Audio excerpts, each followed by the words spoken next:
Jadi saya mau cerita tentang Abuya Uci. Pada baik ngaji ya kan. Kenapa saya cerita Abuya Uci? Karena beliau termasuk orang yang soleh. Nanti setelah cerita ini nanti kita baca sholawat Ibrahimiyah, sholawat yang sering dibaca beliau kalau mau dimulai pengajian. Ibrahimiyahnya 7 kali, kemudian doa Nabi Yunus 7 kali, baru dimulai pengajian. Mungkin itu kehebatan sholawat itu, berkahnya, sehingga jamaahnya beliau setiap hari Minggu 10.000 jamaah yang ngaji, termasuk suami istri dibawa di lapangan, speaker di mana-mana. Jadi majelisnya ada, kemudian di lapangan, di masjid penuh. Jadi kalau seandainya Kaliawi ini, ya sekelurahan Kaliawi, memang pesantrennya besar. Nah kemudian kenapa pernah saya belajar di sana, ini cerita. Tidak saya kurang-kurangi, tidak saya tambahin cerita saya. Jadi saya pada saat itu sekitar 5 tahun yang lalu pernah merasa galau hati. Nah galau saya ini nggak punya sebab. Punya utang enggak, punya masalah enggak, ruwet, hatinya ruwet, uprek baik. Ya susah itu. Kalau kita umpama ada masalah karena hutang, masalahnya hutang berarti. Kalau ada masalah gara-gara ada masalah dengan orang lain umpamanya, ya memang itu solusinya kita harus berdamai ya. Atau kalau punya hutang solusinya dibayar. Ini nggak ada masalah, tapi susah, hati saya susah, gundah gulana. Itu penyakit, namanya penyakit ham, penyakit kesusahan di dalam batin itu, kebingungan. Sehingga saya ziarah ke Banten, kemudian ziarah ke Abuya Dimyati, sampai 4 kali saya ziarah, masih gundah gulana, susah. Pulang nggak ada hasil lagi, masih susah. Ini nggak saya kurang-kurangin, ini cerita nggak saya tambahin. Ini latar belakang ya. Saya anggap pengalaman spiritual. Kemudian saya menceritakan guru Abuya Uci, beliau orang soleh. Kalau menceritakan kebaikan orang yang soleh, maka akan turun rahmat di tempat itu. Keempat kali saya ziarah sama Mas Hudi, jamaah kita juga. Wandi ikut nggak itu Mas? Wandi ikut, Wandi. Yang keempat itu saya ziarah, kemudian 2 orang kawan saya, Mas Hudi dan Wandi, turun, saya sendirian di makam Abuya Dimyati, Cidahu.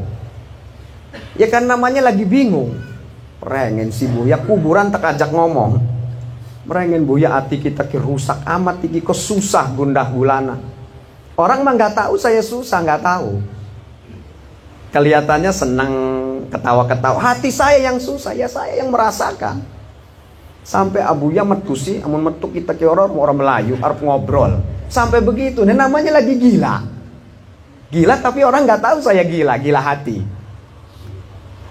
Kemudian tak tonggone remet-metu, baru sadar kita, ya begong ninggal jadi kongkon tangi. Ini kuburan. Kemudian saya turun saya tidur. Mas Hudi sudah tidur tuh di musola. Kalau pernah ziarah ke Cidahu, ada musola di bawah. Kemudian saya tidur, Mas Hudi sudah tidur. Jadi baru saya tidur, ya tidur bukan nggak sadar, tidur. Nggak lama Abuya datang, Abuya Dimyati dalam mimpi berarti. Wong sayanya tidur, tapi belum semenit lah saya tep itu, karena ngeliat jam kan mau tidur itu sekitar jam 3 kurang. Begitu datang beliau, saya dimarahin dalam mimpi nih, entah benar entah enggak, pokoknya mimpi.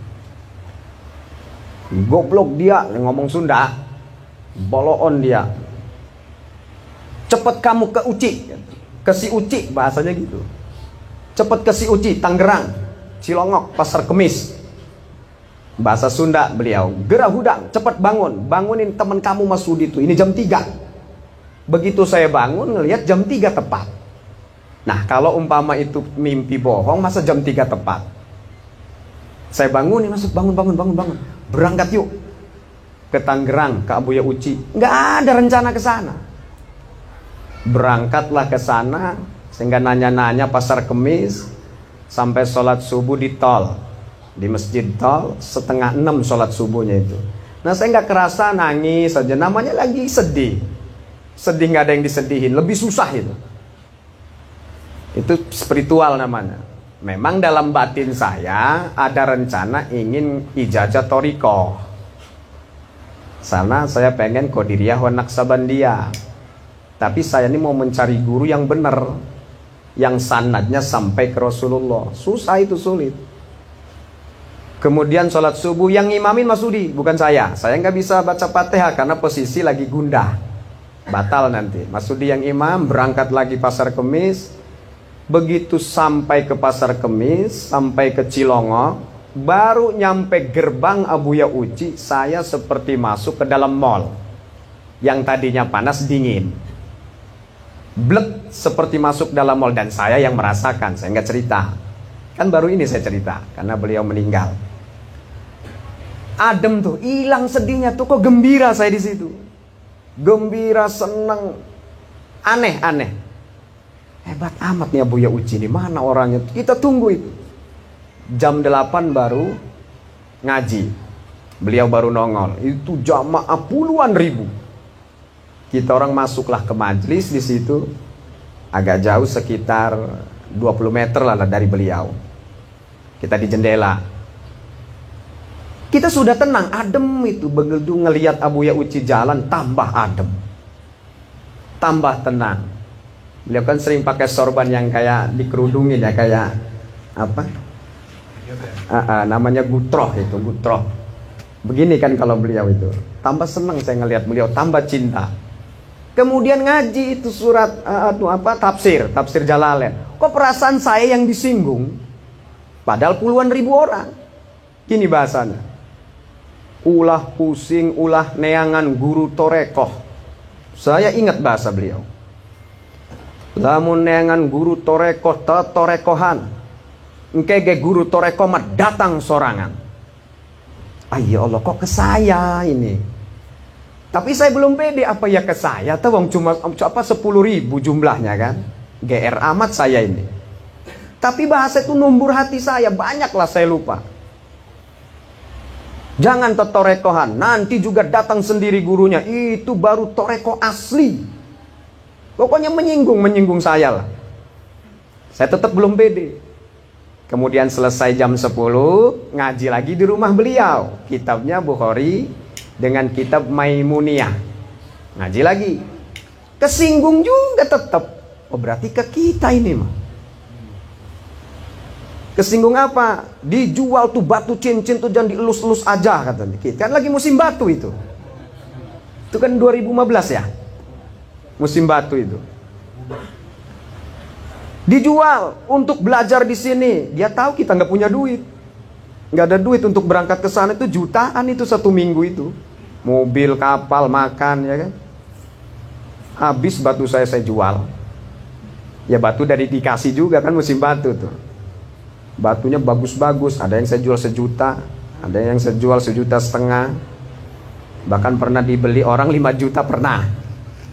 Batu itu, batu apa sih dulu mah Aceh, Kasedoni itu ya.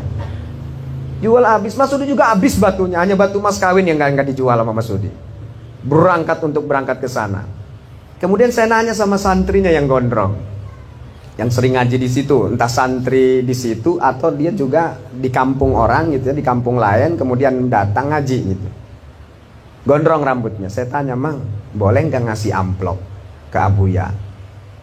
Ya boleh, tapi nanti disortir sama beliau. Sortir gimana saya? Disortir pokoknya mah.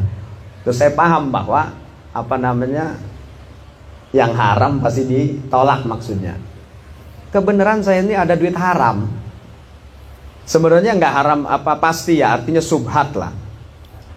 Yang ngasih ke saya ini orangnya nggak beres lah, dan saya tahu gitu. Tapi berkeyakinan saya husnuzon aja. Tapi coba dites nih, benar-benar haram nggak duit ini. Kebetulan belum saya pakai, itu ada 400.000 kalau nggak salah. Saya amplopin. Salaman tuh selesai ngaji di rumah beliau itu. Ini ngaji yang kedua ini, khusus para santri yang nyoret kitab. Kalau yang pertama jam 8 itu jamaah umum. Seperti malam Jumat ini kan umum. Kemudian salaman, saya duluan salaman, di belakang saya Mas Hudi, Wandi. Begitu saya salaman, duit saya dibuang. Amplop saya itu. Beliau ngomong, ya Karim, ya Karim, ya Karim, dibuang uang saya. Wih, benar berarti haram duit itu. Malu saya, malu. Awal tuh malu saya sama dia, ya Allah ketahuan benar hebat ini Abuya ini, saya bilang. Kemudian kata saya mundur, malu aja pokoknya, saya perasaan malu. Cuman ada PD, berarti hebat ini, nggak salah ini guru. Saya nggak ngomong kan itu, ngamplopin. Punya Mas Sudi diterima, taruh di gamis dia itu. Plek semua, ada juga 4-3 orang lah. Antara 3-4 orang ditolak ada. Ya Karim, ya Karim, ya Karim, dibuang. Dipegang tapi dibuang. Itu. Katanya sih mah diambil santrinya, nanti dibeliin kayu katanya. Tapi nggak tahu saya.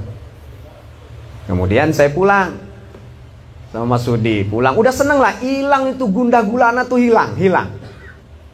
Nggak ada takut, nggak ada apa, pokoknya hilang, gembira yang ada. Sampailah di rumah, di perjalanan juga ngobrol sama kawan-kawan. Sampai kata Mas Sudi, gimana ngaji lagi nggak Sabtu depan? Gimana takdir? Saya jawab begitu, gimana takdir aja coba. Saya punya prinsip di hati saya, kalau memang dia bakal jadi guru spiritual saya, pasti saya kembali. Dah tuh, terus tuh. Senin, Selasa, Rabu, entah Kamis, entah Jumat itu, saya mimpi didatengin beliau. Disuruh ngaji, datang ke Cilongok, baru lu mantep hatinya. Saya tunggu, gitu. Mimpinya sih kebanjiran mimpinya, artinya musibah lah, banjir bandang, semua hancur. Entah itu di mana saya juga nggak tahu. Tiba-tiba saya ditolong beliau, ditarik beliau. Pokoknya itu bencana lah, petir segala macam. Beliau lah yang nolong saya. Kemudian disuruh datang ke Cilongok, baru lu hebat ya. Akhirnya saya ngebel Mas Sudi, berangkat hari Sabtu, berangkat lagi ke sana. Itu tahunan tuh, per minggu itu saya berangkat itu. Tiap Sabtu berangkat, tiap Sabtu berangkat. Jumat sore berangkat. Jumat sore berangkat, Jumat sore berangkat. Sampailah akhirnya rasa tenang, dan saya dapat dari situ, diantaranya datanglah cucu Syekh Abdul Qadir Al-Jailani yang ke-22, yang bernama Syekh Fadil Al-Jailani di Turki. Beliau datang mengijazahkan sholawat Allahumma salli wa sallim ala Sayyidina Muhammad wa ala ali Muhammad 313 per hari. Beliau mengijazahkan itu dan mengijazahkan kitab sebanyak 58 kitab karangan Syekh Abdul Qadir Al-Jailani. Dan kami dapat, tapi kitabnya belum datang. Ditunggu-tunggu belum datang, katanya mau tiki. Ada 58 kitab. Pokoknya karangan Syekh Abdul Qadir sampai tentang tafsirnya juga ada, yang ditemukan oleh cucunya Syekh Fadil Al-Jailani, keturunan yang ke-22. Singkat cerita, luar biasalah Abuya Uji. Saya tenang, kemudian saya diperintahkan gak usah cari guru torekoh, nanti guru torekohnya datang sendiri. Nah saya juga bingung itu mengartikannya. Apakah datang sendiri itu nanti kayak datang? Karena nggak mungkin kan guru ngedatengin murid, kan nggak mungkin. Pokoknya nanti datang, nggak usah pusing mencari-cari, nanti datang kata dia. Datang sendiri. Berarti kapanpun waktunya saya pasti bertemu dengan guru torekoh itu. Itu di salah satu karomah beliau ya. Artinya beliau tahu tentang isi hati saya yang ngegundah gulana. Itu tentang beliau, kehebatannya. Dan saya masuk ke gerbang itu, di Cilongok itu, saya kayak masuk mall. Blek, tenang, adem itu hati, hilang gundah gulana. Yang ada ngopi di situ bareng. Anak tukang kopi nih kan lagi anak. Wong 10.000, wong sing dagang kopi manana bae. Akhirnya tempat itu sampai dicup kalau kita wong. Per minggu pokoknya kita wong ning kene. Kemudian banyak juga yang ikut selain Mas Rudi, Saleh pernah ikut, kemudian Pendi orang Kemiling ikut, rame lah rame.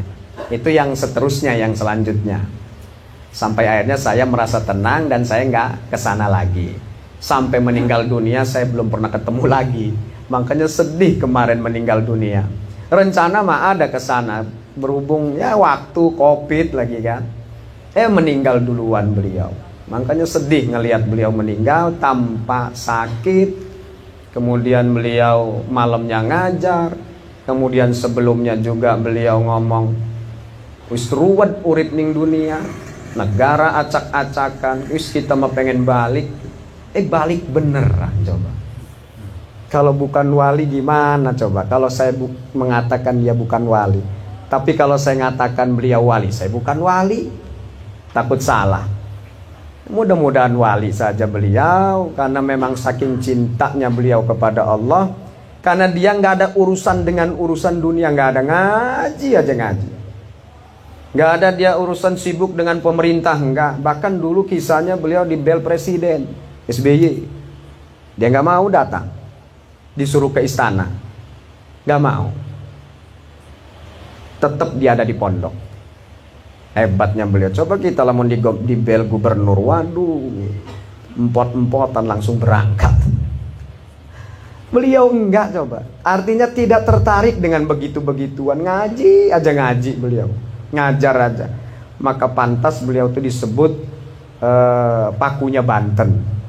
Abuya Uci Turtusi bin Abuya Dimyati Cilongo. Kemudian beliau itu tegas ya, dalam hukum tegas dia, nggak goyang. Dia haram, haram. Nggak ada kata dia haram, kemudian ada intimidasi halal, kemudian belok dia halal. Nggak, haram ya haram, halal ya halal. Berani pokoknya beliau. Nggak ada tedeng aling-aling. Ya karena sudah mantep hatinya ke Allah. Sudah nggak mikirin yang lain-lain. Itu hebatnya Abuya Uci. Masih muda umurnya kan, beliau 57 nih meninggal. Umurnya 57 tahun. Masih muda. Cuman ilmunya luar biasa memang. Ya memang turunan kiai ya, turunan Sultan Banten, turunan Syarif Hidayatullah Cirebon. Memang turunan wali. Turunan Raja Banten, turunan Raja Cirebon. Wajarlah beliau orang besar. Nah alhamdulillah saya pernah ketemu, saya pernah ngaji. Artinya mudah-mudahan keberkahan beliau melimpah kepada kita semua. Orang-orang lain kan belum tentu ke sana ngaji, hanya silaturahmi. Kalau saya ngaji, nuntut ilmu, tafsir Maimunah, Bukhari Muslim. Kemudian ya insya Allah ittisal lah sanadnya dari beliau sampai ke guru-gurunya, sampai ke Rasulullah Sallallahu Alaihi Wasallam. Nah kemudian keberkahan, walaupun yang belum pernah melihat Abuya Uci umpamanya, hanya di Facebook atau di YouTube, ya lihat aja wajah Mas Rudi atau wajahnya Saleh, karena beliau melihat Abuya Uci, masih dapat keberkahan. Seperti Syekh Abdul Qadir ya. Kebaikanlah orang yang melihat, orang itu melihat Syekh Abdul Qadir sampai 70 periode. Jadi umpamanya Zaid melihat Syekh Abdul Qadir, kemudian Umar melihat Zaid. Keberkahan tuh Umar tuh melihat Zaid, yang Zaid itu melihat Syekh Abdul Qadir. Kemudian Umar dilihat lagi sama Ahmad, Ahmad dapat keberkahan melihat si Umar, yang Umar tuh melihat Zaid, yang Zaidnya melihat si Abdul Qadir sampai 70 periode. Nah kalau kita kiaskan, keberkahan bagi orang yang melihat ulama besar Abuya Uci Cilongo, dan keberkahan bagi orang yang melihat orang yang pernah melihat ulama besar. Kalau kita kiaskan, keberkahan bagi orang yang melihat ulama besar Abuya Uci Cilongo, dan keberkahan bagi orang yang melihat orang yang pernah melihat ulama besar tadi.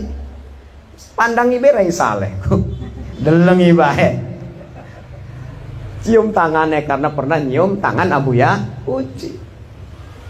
Itu keberkahan berantai. Itulah hebatnya ulama dari NU. Jadi tasalsul ya, terus saja berantai Dari Allah, Jibril, Rasul, ulama-ulama terus sampai ke kita. Itu hebatnya ulama NU. Di luar NU belum tentu. Sanad keilmuannya ada, catatannya ada. Jadi kalau saya yang ke-36 sanad keilmuan, berarti kalau saya lempar ke santri ke-37, ke jamaah yang ke-37 dari siapa? Dari Rasulullah SAW. Saya guru ada di depan tuh, di ruang tamu itu. Sampai ke Rasul, Jibril, Allah Subhanahu wa ta'ala. Itu hebatnya ulama NU. Enggak sembarangan, maka disebut dulu mah pondok rombeng. Rombeng ke pondok ke ilmu nek mutiara. Sekarang mah pondok keren, pondok modern. Keren AC, belajar aja keren bela. Kalau maning anak pesantren anak digawet, enggak lip, bu keren, bu ilmunya bu keren borak kun ilmunya kun. Tapi kalau pondok rombeng sudah dijamin ilmunya. Memang pondoknya rombeng, sampai uang-uangnya rombeng, kayak srek kabeh. Karena belok pondok rombeng. Tapi ilmunya insya Allah nggak rombeng. Tapi kalau pondok modern, ya 50-50. Ya mungkin saja ada yang bagus, ada yang baik. Ya 50-50 lah, belum tentu. Karena di dalamnya ada bayaran tadi tuh, duit. Mancingnya 30 juta, larang amat ngaji. Urung bayaran per bulan, berarti bisnis tuh di dalamnya, bisnis pendidikan. Tapi silakan cari ulama-ulama yang punya pesantren pondok rombeng, nggak ada diminta bayaran. Mancing ya mancing, lakap formulir-formuliran. Cobalah muning modern mah, formulir, tanda tangan segala macam, perjanjian, kalau mau ngaji aja perjanjian, ngaji mengaji orang-orang. Perjanjian lah harus tidak boleh ditengok segala macam ya kan. Ya itu kan sistem ya, atau teknis lah ya. Yang jelas bayaran itu, bayaran ya pokoknya. Mancing ini 30 juta, 15 juta. Ya wallahualam lah hukumnya bagaimana. Mungkin dia juga punya dalil, punya dasar. Bayar tuh boleh apa enggak. Ya, namanya ngajar ngaji ya, ngajar ngaji. Ya mungkin boleh, tapi lebih baik pondok rombeng. Atau sistemnya memang pondoknya bagus, tapi sistemnya sistem salafi, tradisional, nggak bayar. Ya saya tidak melarang, artinya tidak mengharamkan tuh bayar, wallahualam, karena itu juga kiai yang punya pondok modern ya. Tapi kiai-kiai kita nggak ada begitu-begitu, nggak ada. Gelem ngaji ya diajar, orang gelem ya lunga merana. Terus konon baik kiai-kiai kita wong mah. Arep apa kita kari orang ngaji mah. Gitu kalau kiai kita mah. Gelem ya diajar sampai pinter, ikhlas lillahi ta'ala, tanggung jawab dunia akhirat. Ora ya wis. Coba lamun modern kan memang disiplin ya, disiplin. Tapi kalau kita teliti keberkahan ya, ini keberkahan bukan salah atau benar, bukan. Nggak ada dari pondok modern sing banyune laku. Sok dari pondok modern memang pinter-pinter, hafal hadis, hafal Quran, tapi balik je umpamane sing pondok modern ning umah jadi guru. Nah orang guru SD, guru SMP. Lah kasing tekam niku, Mbah, njuk wedang adem sih disembur jelaka. Keberkahannya kurang. Beda karo pesantren salafi yang tradisional. Tekaiku wake sing teka.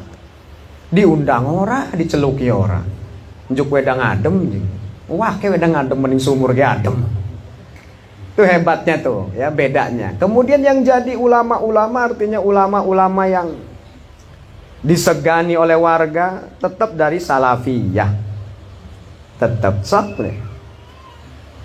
Seperti apa Habib Lutfi ya, Abuya Dimyati, Abuya Uci, Abuya Armin, Abuya Sanja, Syekh Nawi Tanara, yang luar biasa ilmunya. Artinya begini, beda pendidikan agama dengan pendidikan dunia itu beda. Kalau pendidikan dunia ya monggo silakan, gak jadi masalah. Berbeda, cuman kayak campur-campur kan. Tapi kalau kemurnian dijamin dari pondok salafi, ya tentu ada positif negatif. Kalau dari tradisional kurang disiplin saja. Tapi keilmuan dijamin. Kalau keilmuan mah mubeng ngaji ku mubeng. Ngapali amil, ngapali jurmiyah, Wis ku ngapal sorop, duit kurang, mangan koro cengek coba ke. Wong ngeli je masak coba pesantren anu mah ya salapi mah. Weteng ngeli masak. Hari modern mah weteng ngeli mangan. Weteng ke ngeli ki, mangan langsung ke modern mah wong disiapi. Tapi kalau tradisional wong ngeli je masak. Lesuwe rong jaman kan masakku. Terus enteng dingin kini ngeli wareg dinginan. Artinya susahnya luar biasa kalau pondok pesantren tradisional. Disitulah disiplinnya. Maka beraninya pondok pesantren tradisional menghadapi kehidupan. Apalah mangan korok gesek mah enak. Wong mangan sekul doang. Kadang-kadang kirimannya kurang. Kadang-kadang kirimannya mah pas enteng korok rokok. Boros korok ngerokok bae. Waya mangan ngutang ning warung. Tapi berkah baik berkah coba ke. Begitu pulang menggagah ngajinya. Amil itu payah itu walaupun tipis. Coba ke guati usul bahasa Jawa negati, kemudian di artikna negati. Ya sebenarnya gati-gati mudah. Ya bagi yang cerdas mah gampang konon. Gati ini mah bahasa Jawa nego. Warwan sireng setune sake amin dalam ilmu nau iku 100 amile aja. Apa ki 100 amile ki? Ruwet. Kemudian doroba Zaidun Amron wis ngegebuk sapa Ki Jahit ingki Umar aja. Jahit wis ngegebuk ning Ki Umar. Kadang-kadang mah sampai gonang lelagaan Jahit ngegebuk Umar orang ngelawan. Ini namanya santri. Jahit mah tukang ngamuk, Umar memenang bae bloon. Nekek gitu wong ya kan. Ini namanya santri. Setelah ngerti mau itu tuh bahasa sastra Arab. Ya grammar, bukan sastranya, grammar Arab. Ada susunan kata kerja, subjek, objek, dan kata keterangan. Nah itulah hebatnya Abuya Uci. Saya cerita Abuya Uci ya. Nah setelah ini nanti kita baca sholawat yang disukai oleh beliau. Yaitu sholawat Ibrahimiyah 7 kali nanti kita baca. Kemudian baca doa Nabi Yunus, La ilaha illa anta itu, Subhanaka inni kuntu minaz zalimin, 7 kali juga itu. Mudah-mudahan berkah beliau, sekalipun beliau meninggal, keberkahannya mengalir kepada kita semua. Terutama beliau, keluarganya diberi kesabaran oleh Allah Subhanahu wa taala, dan semoga keluarganya ada yang menggantikan beliau. Amin ya rabbal alamin.